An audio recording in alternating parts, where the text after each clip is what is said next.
Ce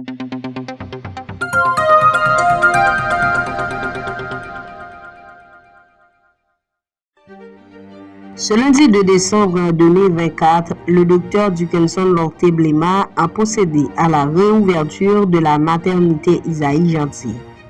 La cérémonie s'est déroulée en présence de son partenaire technique et financier, de quelques partenaires de la société civile et de l'équipe de l'hôpital. Au cours de son intervention, le ministre lance un vibrant appel à la compréhension, à la collaboration et à l'engagement de tous dans l'objectif de lutter pour la sécurité et la santé de la population. Avec cette réouverture, les familles, notamment les femmes enceintes, vont pouvoir bénéficier d'un accompagnement médical digne. Cela leur permettra d'enfanter dans les meilleures conditions possibles et aura un impact positif à la fois sur la réduction des complications prénatales et la réduction du taux de mortalité maternelle et infantile.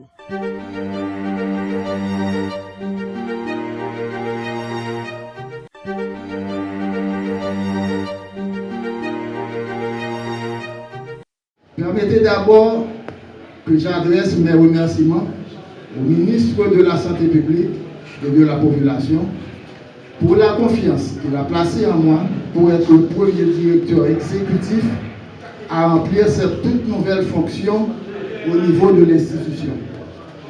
C'est un choix historique pour la maternité Isaïe Gentil Léon-Youdin, pour moi qui s'engage à ne pas pour moi qui s'engage à ne pas démériter de cet honneur qui m'est fait en travaillant sans relâche à la renaissance de mon alma mater.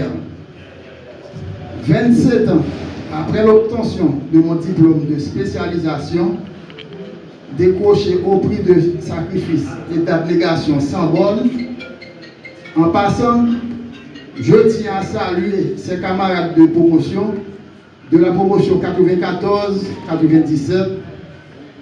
J'ai donc le privilège d'être un acteur de la renaissance de cette institution.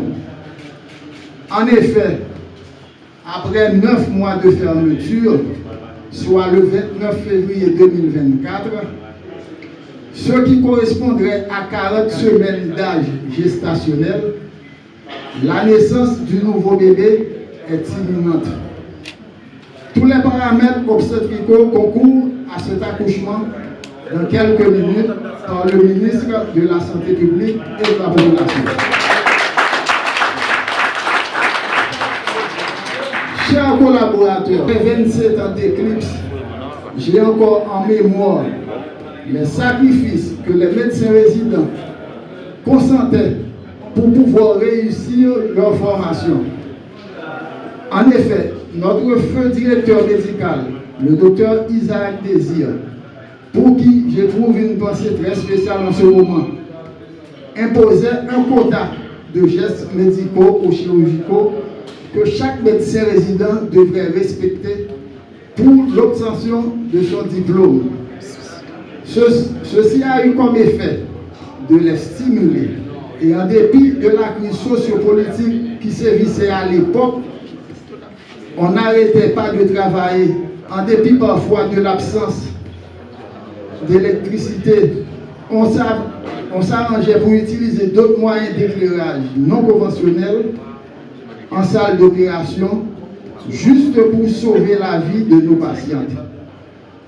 Aujourd'hui, que la situation sociopolitique frise le chaos, il faut nous inspirer de ces actes héroïques pour nous surpasser et nous rendre utiles à la communauté.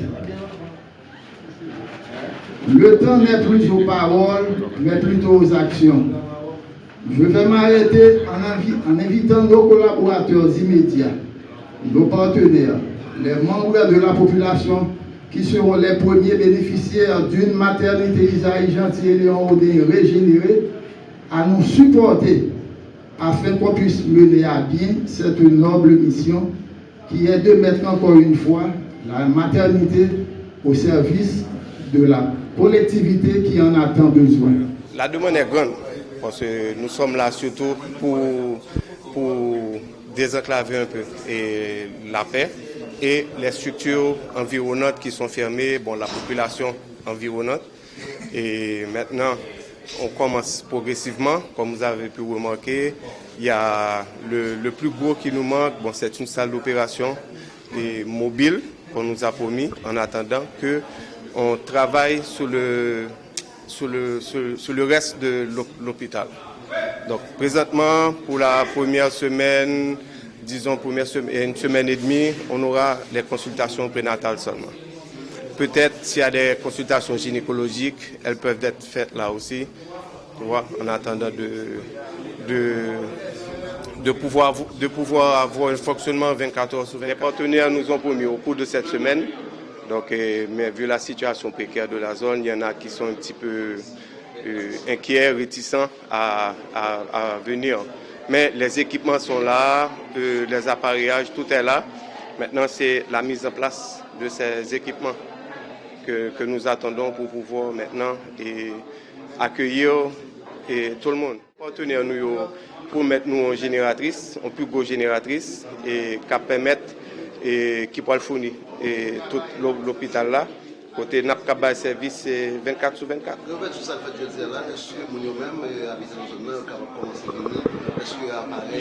Non, j'ai bien dit oui. Vous attendez.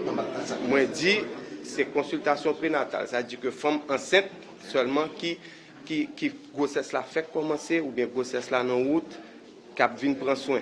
Mais en termes d'accouchement de césarienne, nous pas capables parce que nous avons une salle d'opération qui n'est pas finie. Son salle d'opération mobile que y a ban nous, c'est provisoire en attendant que gros travail fait dans le reste de l'hôpital là. Capacité d'accueil. Bon, là n'a pas obligé de screener malade qui vini yo, c'est-à-dire que une fois que nous commençons opérationnel vraiment, nous pas screener malade yo. C'est-à-dire que c'est cas urgent et on madame cap saigné et qui pas gain temps à non l'hôpital. Nous pourrions faire l'opération, vous comprenez, mais une femme enceinte qui vient, qui gagne un accouchement, et depuis presque arrivé pour accoucher, il y a une box.